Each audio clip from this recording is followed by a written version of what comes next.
Mi cliente es idiota y creía a Fox News.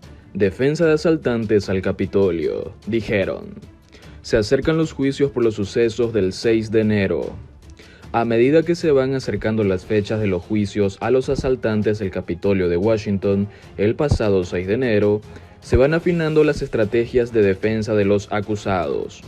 Estos, como se recordará, asaltaron la sede del Poder Legislativo de Estados Unidos para impedir que se certificase la victoria electoral de Joe Biden sobre Donald Trump en las elecciones a la presidencia de Estados Unidos. Este había estado afirmando desde meses antes de las elecciones y también después, de acuerdo al extraño sistema electoral de Estados Unidos, las elecciones tuvieron lugar en noviembre, que se produciría un fraude electoral para impedir su continuidad en la presidencia. Estas tesis fueron apoyadas por diversos movimientos de extrema derecha, conspiranoicos, y durante un tiempo por la cadena televisiva Fox News, a medida que las proclamas de Trump y sus seguidores se iban haciendo más radicales, y que ninguna de ellas conseguía pruebas suficientes como para ser aceptadas por tribunales. La Fox y la mayoría del Partido Republicano por el que Trump se presentaba a las elecciones le retiraron, sin embargo, su apoyo. Sin embargo, la línea de defensa de varios de los acusados por el violento asalto hubo 5 muertos, irá en la línea de acusar a su vez a esta constante propaganda de engañarlos, según declaraciones a la agencia AP. El abogado Joseph Hurley, que representa a uno de los acusados, afirmó que su cliente estaba allí porque era un idiota y creía lo que oía en Fox News. A ustedes también le puede pasar eso. En similar línea va la defensa de Jacob Chansley o Jake Angeli, conocido como Chaman de Canon, otra teoría conspirativa y que se hizo mundialmente por su disfraz de bisonte. El hecho fue que, en efecto, Trump arengó a sus seguidores para que lucharan para impedir la victoria de Biden, pese a que ningún tribunal ni agencia de seguridad de Estados Unidos encontró evidencia alguna sobre el fraude. Claro que para una mentalidad conspiranoica eso demuestra también el fraude. La directora de Black Lives Matter dimite bajo la sombra de la corrupción. Patrisse Cullors, cofundadora del movimiento, niega que se haya enriquecido. Como en cualquier corporación de Estados Unidos, la sombra de la corrupción también se proyecta sobre Black Lives Matter, aunque no cotiza en Wall Street. Cuenta con su acrónimo identificado BLM. Patrisse Cullors, de 37 años, jamás se pudo imaginar que aquella etiqueta que lanzó en 2013, #BlackLivesMatter, para reclamar que las vidas negras importan, se convertiría en grito de protesta global, en movimiento de derechos civiles y en empresa.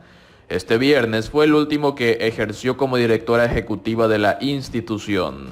Después de casi 6 años, Cullors anunció que deja la organización que cofundó en medio de una campaña de asedio lanzada por los conservadores y las críticas recibidas desde otras organizaciones de negros.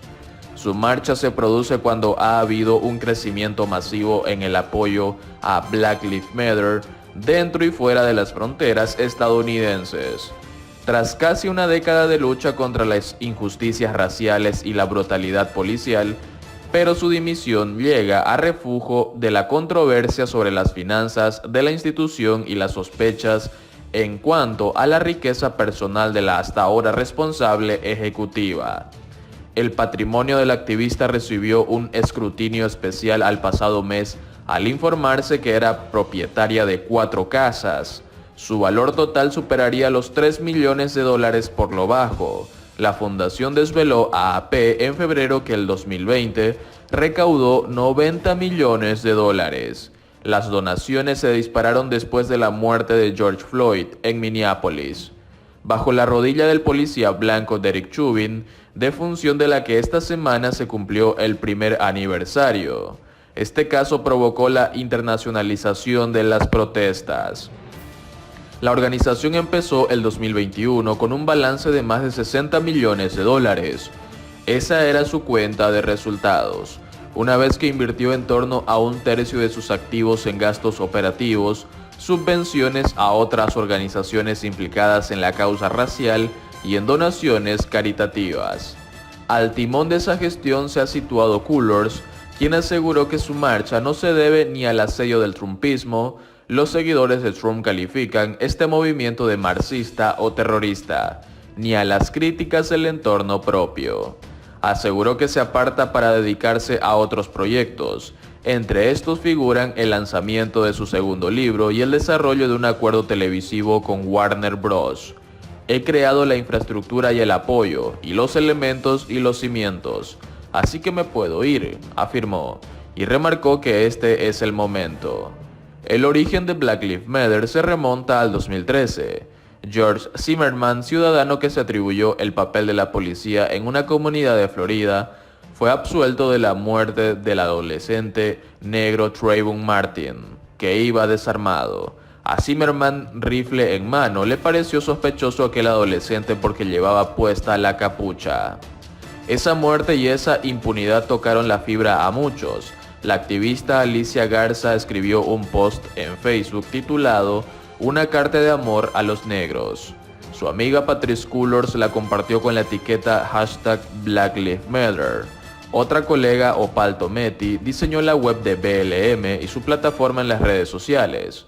A la hora de su marcha, Cullors insistió en que los ataques de la derecha han intentado denigrar su personalidad, pero que no han tenido éxito. No funcionó con los parámetros que la derecha piensa en mí, recalcó.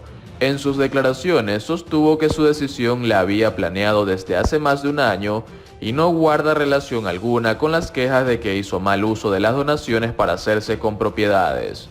No hay evidencias que sugieran que ella lo haya hecho. La agencia de la fundación sigue siendo la misma: erradicar el supremacismo blanco y construir instituciones que afirmen la vida, subrayó en un comunicado de despedida.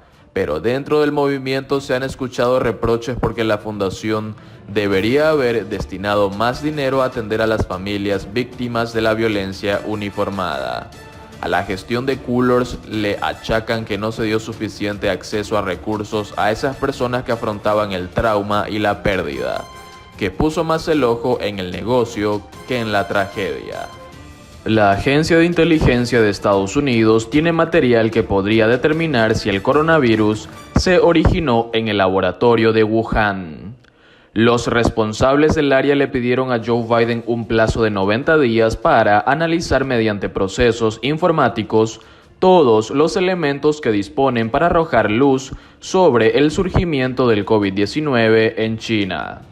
El pedido del presidente de Estados Unidos, Joe Biden, para que se investigaran en un plazo de 90 días los orígenes del coronavirus se produjo después de que la inteligencia del país comunicara a la Casa Blanca que disponen de gran cantidad de pruebas sin examinar que podrían arrojar luz sobre este asunto. Así lo reveló este viernes The New York Times, que asegura que los servicios de inteligencia del país le pidieron a Biden tiempo adicional para analizar, mediante procesos informáticos, todo el material que disponen.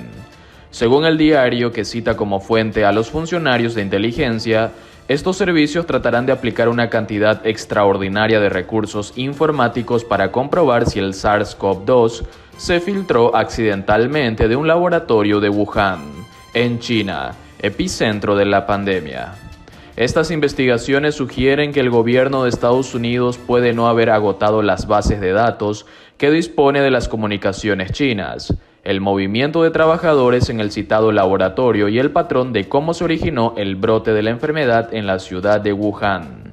La iniciativa de Biden, que ha generado un intercambio de acusaciones en Beijing y Washington, tiene como objetivo presionar a los países aliados y a las agencias de inteligencia estadounidenses para que extraigan información existente sobre el tema, como interceptaciones, testigos o evidencias biológicas, así como buscar alguna prueba que pueda determinar si en China se encubrió un accidente. No obstante, el diario afirma que el esfuerzo por obtener evidencias de las comunicaciones interceptadas dentro de China, un objetivo notoriamente difícil, ha dado poco resultado. Antiguos funcionarios de inteligencia y otros han dicho que dudan mucho de que alguien encuentre un correo electrónico, un mensaje de texto o un documento que aporte pruebas de un accidente de laboratorio. La teoría de que el virus surgió en un laboratorio de Wuhan volvió a ser considerada después de que el diario The Wall Street Journal publicara recientemente un informe en el que presuntamente se destapaba que varios investigadores del Instituto de Virología de la ciudad se enfermaron en noviembre de 2019. El lunes, China calificó como falsas estas informaciones, pero Biden recalcó el jueves que Washington y sus socios presionarán a Beijing para que participe en una investigación internacional completa y transparente.